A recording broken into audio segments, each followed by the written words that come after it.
La BMPJ? C'est quoi ça? Qui sont Azam et Clément? Je vous laisse le découvrir. Je vous propose de découvrir un nouveau roman, Fennec de Jérémy Laous. Comme vous pouvez le constater, donc c'est une magnifique couverture, c'est un peu pour ça d'ailleurs que je l'ai choisi. Et lorsque on lit la quatrième de couverture, le synopsis, eh bien, on n'arrive pas bien à comprendre le lien qu'il peut y avoir entre cette première couverture et l'histoire.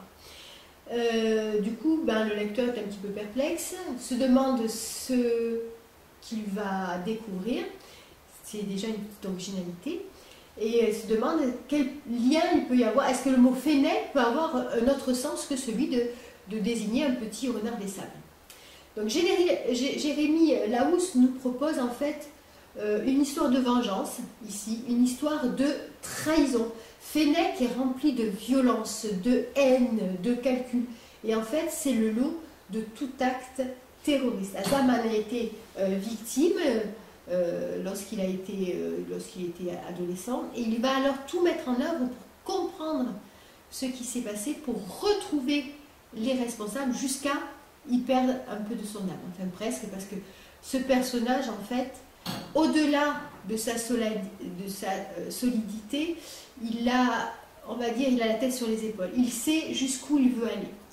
Cet ouvrage est à la fois un ouvrage, je dirais, de personnages, tant ils sont présents dans chaque ligne, enfin, à chaque moment, mais c'est également une peinture de la société algérienne, de ses déchirements, le rôle de la police, les tensions politiciennes, hiérarchiques, les tensions religieuses, tout, en fait, tout y est décrit. Cet ouvrage, c'est un éternel mouvement. C'est une espèce de tourbillon, un imbroglio qui interpelle. Et c'est bien là son originalité, tenter de décrire l'indescriptible et nous enfoncer dans des sables mouvants implacables. Alors, on se laisse facilement en fait happer par les personnages lorsque soudain il y a une petite lueur d'espoir qui fait que tout va basculer. Bien écoutez, pour moi, Fennec, c'est un nouveau coup de cœur. Je vous propose quelques lignes de Fennec. L'attentat a eu lieu. Les parents d'Azam sont morts dans les flammes de leur maison, alors qu'Azam était allé courir. Le bois se consumait dans un crépitement sonore atroce, noyant les cris désespérés du jeune homme qui ne savait plus quoi faire. Il finit par aller appeler de l'aide au village voisin. Femmes, hommes, enfants et vieillards, en tout une vingtaine de personnes accoururent.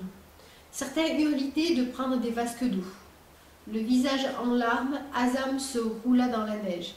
Mouillé de la tête aux pieds, il tenta d'approcher du foyer enflammé, mais il dut battre en retraite tellement la chaleur était forte.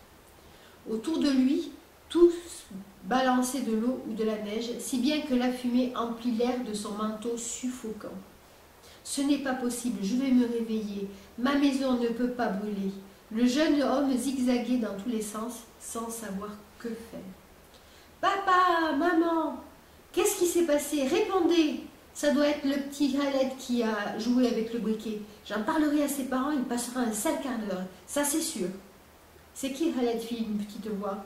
Khaled, c'est notre petit voisin. Il n'arrête pas de faire des bêtises. Et tu n'as pas mal? Azam regarda le petit garçon. C'était Khaled. Puis, ses pupilles se posèrent sur ses mains remplies de cloques noirâtres. Il lâcha la pierre ardente et hurla. Un octogénaire vint à sa rencontre lorsqu'il enfouit ses mains dans de la neige. Il respirait une odeur terrible de viande calcinée. Ses pommes semblaient être en contact continu avec le feu, comme percées d'une multitude d'aiguilles qui rentraient et sortaient de sa chair. Douleur. Tout son corps hurlait. Terreur.